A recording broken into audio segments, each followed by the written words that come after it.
Thank you so much. The word distinguished, two distinguished, or is one distinguished person on the stage? I know that. I would never make that claim to fame. James, last night I arrived in the middle of the night on the aeroplane. Landing, my ears got blocked. They're still blocked, so I didn't hear a word you said, which is a surprise, of course. So, colleagues, welcome. I'm Alan Parkinson. Although it says Lynsey Chu, you might be able to tell the difference. One of us is ugly. I'll let you decide which one. I'm at UCL in the School of Management and work with the University of London on the Accounting and Financial Management degree. Lynsey? Alan does like to talk, so I have put a timer for 5 minutes, so I will make sure that we stay on time for the evening. My name is Lynsey Chu, and this is a photo that was taken a while ago, but I'm also a professor in financial education. I've been at UCL for nearly 16 years, and I guess had the pleasure of working with Alan for all of that time. I say pleasure, but you know, Alan's a good guy to work with, as our colleagues in the front row can probably attest to.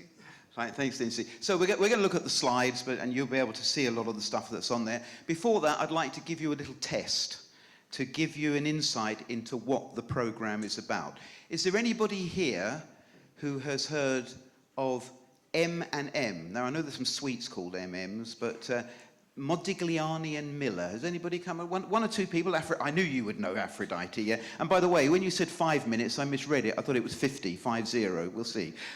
Anybody else? Aphrodite? Yeah, one or two people, not many. And Modigliani and Miller, they, in the world of accounting and finance, have come up with something called optimal capital structure theory, about it being irrelevant, whatever that means, and also the dividend irrelevancy theorem. So not many people know about that. What's another one, Lynsey, that colleagues might not know about?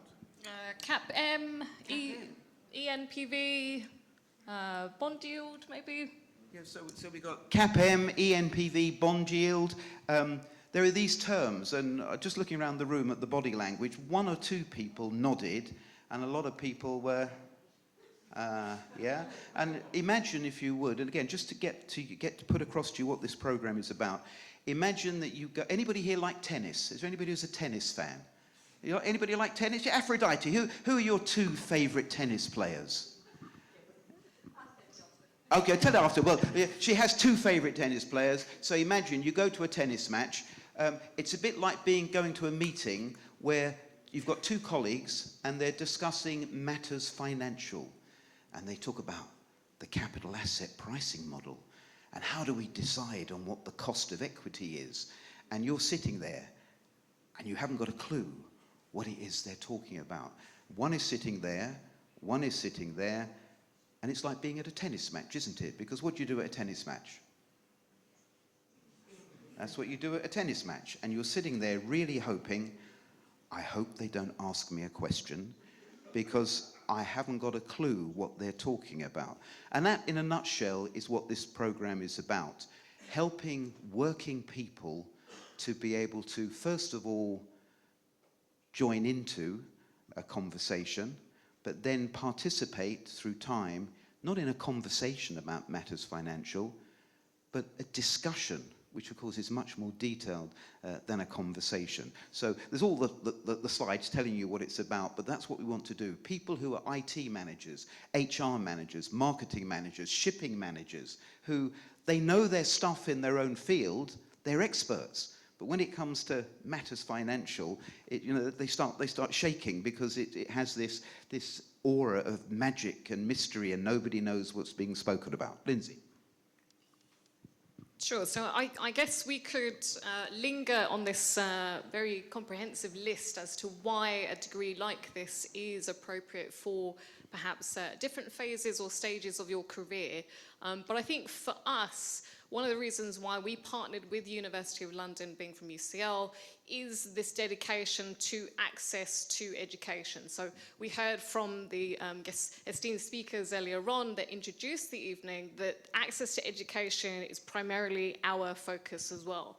So to be able to not have to give up a few years of your life, to be able to continue working, to be able to continue to be with your family is a very important part of your educational experience and journey. So part of our ethos is definitely partnering with institutions that help to facilitate this. And with Aphrodite and her team at IMS, we are very, very proud to be able to enter into this partnership to provide this access here.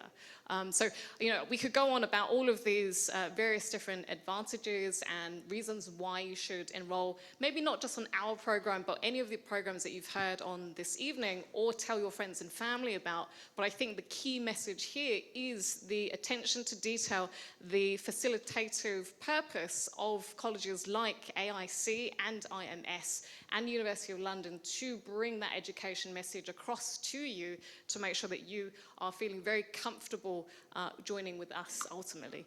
Alan, maybe we should skip to a little bit on the structure, or anything you want to linger on here? No, I think we probably said what needs to be said. Sure. So here's our program structure. So very linear in that sense. Demetrius, you had a lovely diagram with lots of color. Ours is just very nicely regimented in that sense. Some may say that accountants or finance people like very much linear progression. So that's what we have here in our table, progressing through the various different modules, accumulating that core knowledge base, and then progressing further and further still. Alan, do you want to add anything? Yeah, and just if you look at the ordering there, the financial accounting frameworks, the management accounting frameworks, financial management essentials, the first 5, well, what we want there is for students to get an underpinning. Very many of them have never studied any accounting and finance before. So if you look further down at capital markets and global perspectives and issues in investment management, unless they have that underpinning of the core foundations earlier, they'll go into issues in investment management, they'll hear all these terms, look at these weird calculations, how do people incorporate them into their strategies and decision making. We need to provide that underpinning. That's why we have this rather structured approach, so that people do have a full picture. But Lynsey, right at the end I see the 2 words capstone project, and as you run the capstone project you might be able to give us some insights into that. Yeah, well, I hope you can. A little bit. Again, I'm just looking at the time. So capstone project, I think you can either go for a little bit more of a tangible output. So whether you're sponsored by an employer or for yourself as an entrepreneurial endeavor, there is opportunity for you to base your capstone project on something that is real, live, or you may be able to make a little money off it in the future. So we provide these opportunities for all of our students because they come from such diverse backgrounds. So we don't want to limit them to, let's say, just pure accounting and finance, but apply their knowledge that they have accumulated from accounting and finance into a very practical solution. So whether that's something to do with maritime, whether that's something to do with a different type of AI-related entrepreneurial venture that they want to create, the capstone project does allow for that to happen. So we're really pleased actually with some of the output from both this program and another sister program that we run, where the students come together for this project. And some of them have indeed actually made business ventures come to fruition. So they were able to create a business opportunity, use their project to scope it out, to see if it's financially viable, and then take it forward after graduation as well. So we're really proud to be able to put some of our graduates out there who are now probably making millions, maybe. I think they're going to. I think 1 or 2 have sold their businesses, their new businesses for. I noticed we didn't get a percentage of how much they got, but we were in it for richness in other ways, weren't we? Not just the money side of Absolutely. things. At least that's what we say. And Lynsey, do you want to continue at the entry route? Otherwise, I will be here all night. This is our last one. So entry route is quite open in that sense. So we don't require you to have any prerequisite knowledge. So again, we've had students who've come from engineering, they've come from design, they've come from the creative arts, and it's because they've seen at their point, their juncture in their career, that they want to add something else, something a little different. And they've chosen the accounting and financial management degree to aid their progression towards that. So we also accept work experience as part of the profile, much like Demetrios's MBA program, but we're looking at the profile in its entirety, not just the initial qualifications that sort of are a bit of a hurdle for some folks. And possibly, maybe, perhaps, you never know, a graduate might one day decide to aspire and become an actual accountant. Has anybody seen the film from a number of years ago called The Accountant? I think the American actor Ben Affleck was in it. Yeah. It's not like that. It's not, for those of you who know what the accountant title is very misleading in that sense, but accountancy from another angle. So thank you very much.